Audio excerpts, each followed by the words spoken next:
What a day to fly a Spitfire. And there's Joe getting into the Hurricane. Looks like he's gonna beat me.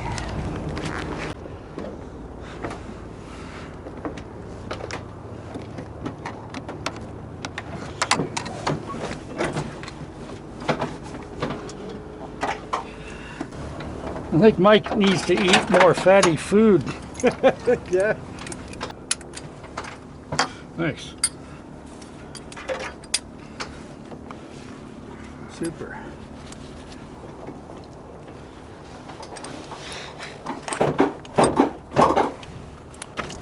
Circuit breakers are in. Both panels, red flap override switch I'm going to leave in the auto position because we're cold. Pitot head switch is off, preload's been accomplished, fuel pump is off, radio master switch is off, battery is on, 22 volts, not great, fuel pressure light is on, red flap override switch is in the off position, nav light switch is going to off, we're not going to need those, we've got 2 green lights, pneumatic pump switch works, it's in auto.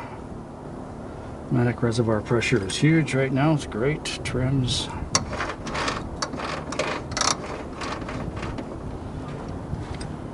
Mr. Garmin says hello.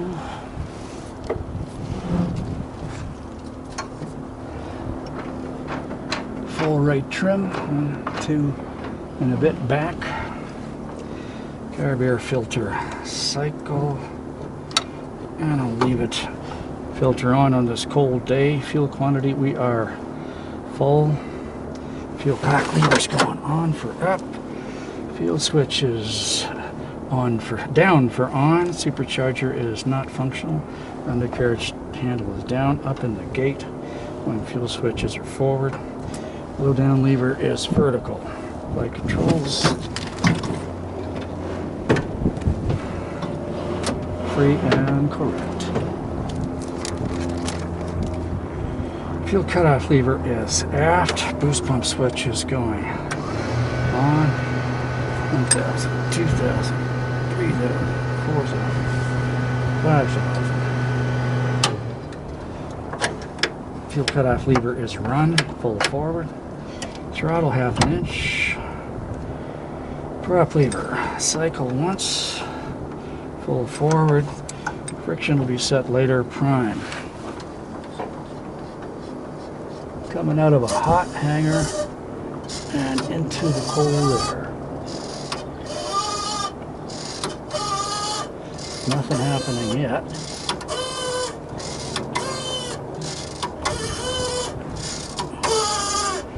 I don't know if I'm getting anything there or not. There's not much feeling in the primer. I'll sneak up on it from there, see what happens. Magneto switches are both to on. Parking brake set, and the pressure's good.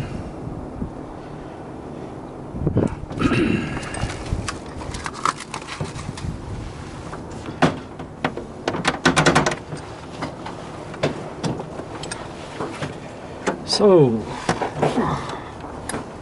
if I have a stack fire, reach over there and shut that off. Clear? Clear. I'm not chalked, correct?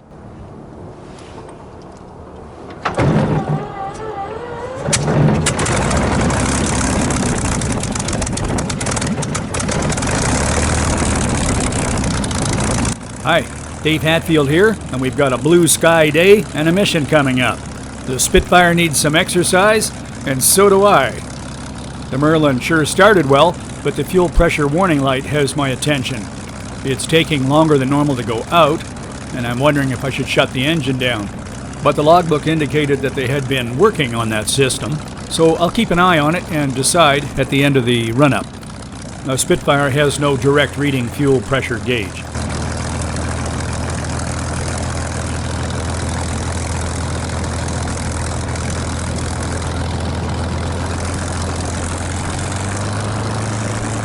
The Hurricane and the Harvard are also out because in 3 days we'll be formation flying over Parliament Hill and the National War Memorial for Remembrance Day. But for now we're going to proceed independently. We haven't been in the saddle for a while. We'll do a form trip tomorrow.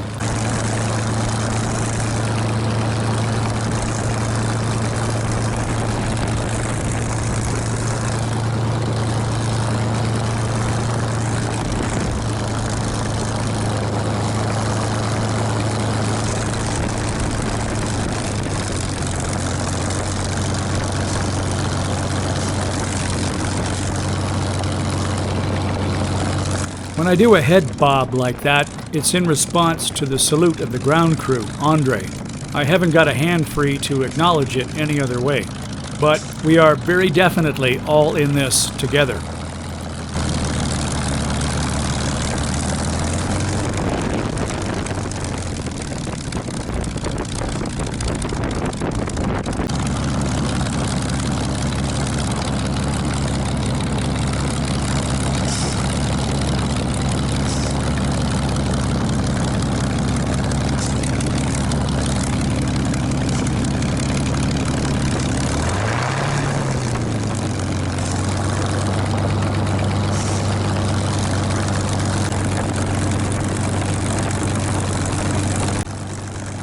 The outside air temperature today is 4 degrees Celsius. Spitfires tend to overheat on the ground, but not on November 9th. The radiator doors are closed, but I like to get the oil up to about 30 Celsius before the run-up, and it takes a while, so I'll skip over that warm-up period.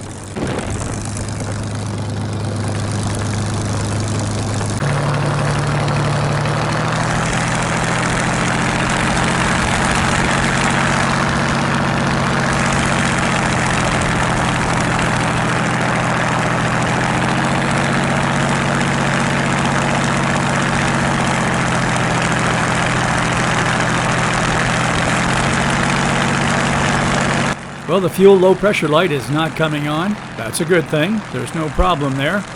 Run-up check is complete. Move to the pre-takeoff check.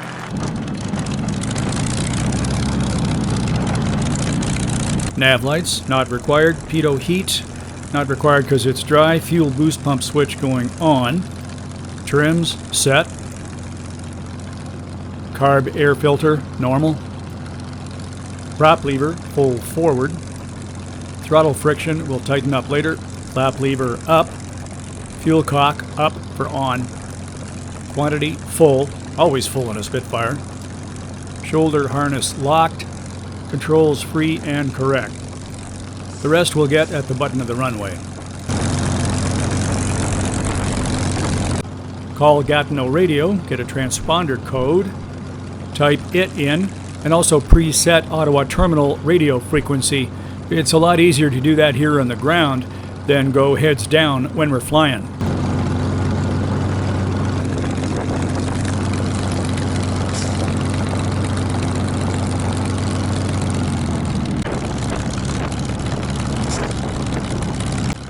This is a brand new taxiway at Gatineau, a parallel taxiway. Great idea.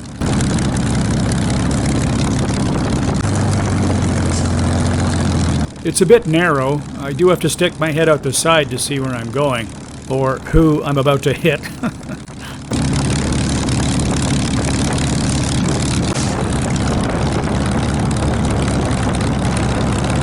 I think Gatineau has the busiest flight school in Quebec right now.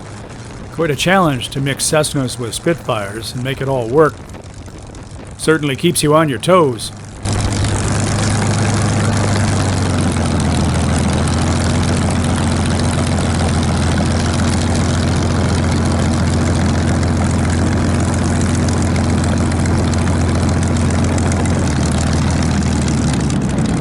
You can taxi a Spitfire fast, you just can't stop it fast.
let's run through that takeoff one more time. Have a good look for airplanes, tractors, deer, and geese, then line up. Throttle tension to the maximum so it won't creep back. Right aileron and your right foot primed. Stick hard back. Ease up the power to 6 pounds of boost. Keep it straight, although a Spitfire is good that way. Let the tail come up about 8 inches and wait for it to fly itself off. Then squeeze the brakes with your right hand. Swap hands on the stick so you can raise the gear lever. Power back to 4 pounds of boost and 2600 RPM. Look for traffic, start a turn, and check the 2 red lights that shows the gear went to the up lock position. Quick scan of the temperatures and pressures. Lower the seat a couple of notches. Pull the cockpit door into the latched position. Slide the hood forward. Trim as required, and then catch your breath. You're flying a Spitfire.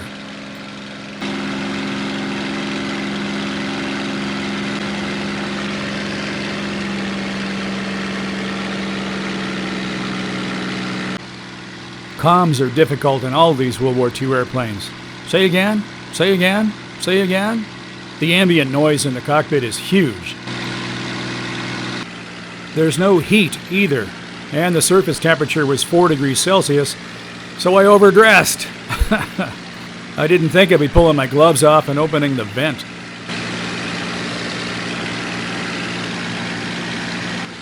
Anyway, I got a clearance for a block of airspace from 3 to 5 overhead the field, so it's time to enjoy the airplane.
Rolls can be done with cruise power, but for a loop you need a bit more smash.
Well, now comes the hard part, trying to get into the landing pattern when it's full of Cessna 150s. And that's just a little amusing because I used to be one of the instructors in one of those Cessna 150s. Anyway, it's good that there's a busy flight school here. It's good for aviation in general, but it makes it a little challenging for me. There's pretty much no chance of the preferred method, which is a low pass down the runway and then a brake up into the downwind leg. And we prefer that because with these high-performance engines, we never want to yank the throttle to idle. It's bad for them. And Gatineau doesn't have a control tower. They have a mandatory frequency arrangement. There's no positive ATC control and no clearances. So what I'm doing is holding on the upwind side of the field, waiting for a gap.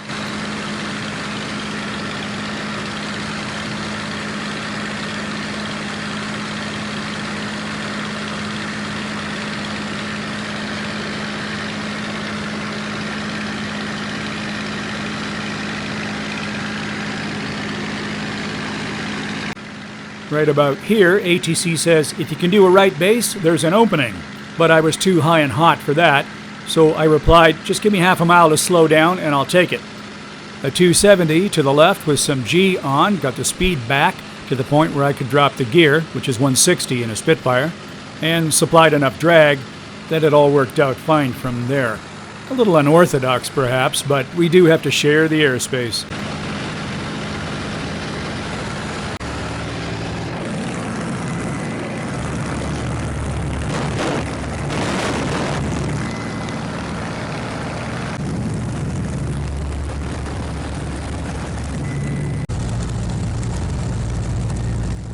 I'm keeping the nose pointed off the runway heading because there's a Cessna rolling out and I'm trying to judge when he's going to be clear.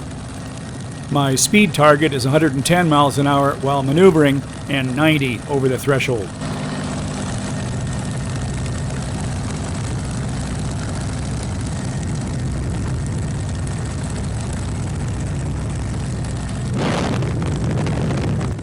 We always plan a 3-point landing in a Spitfire. The prop blades are long, the gear legs are short, and the tail is light.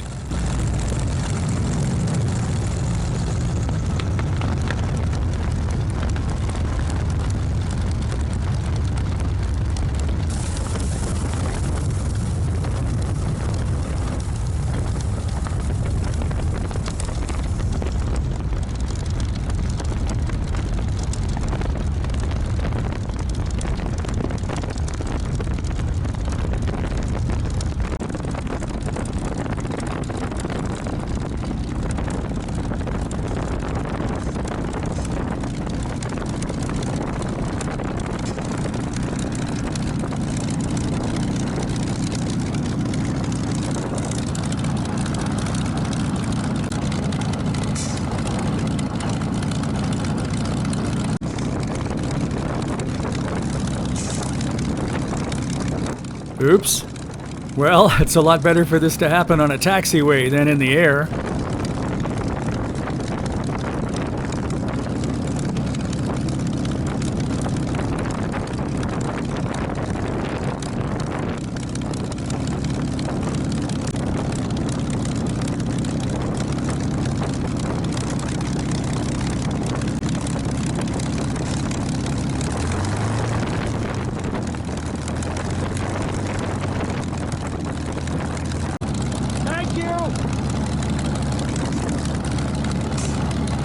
Thanks a lot!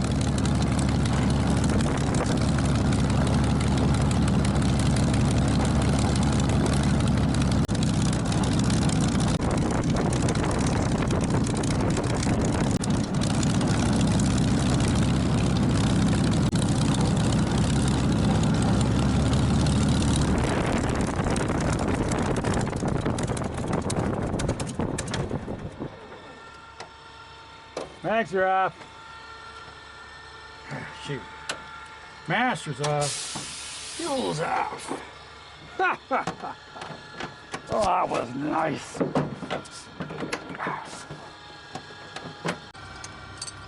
All good. Unless you see a puddle.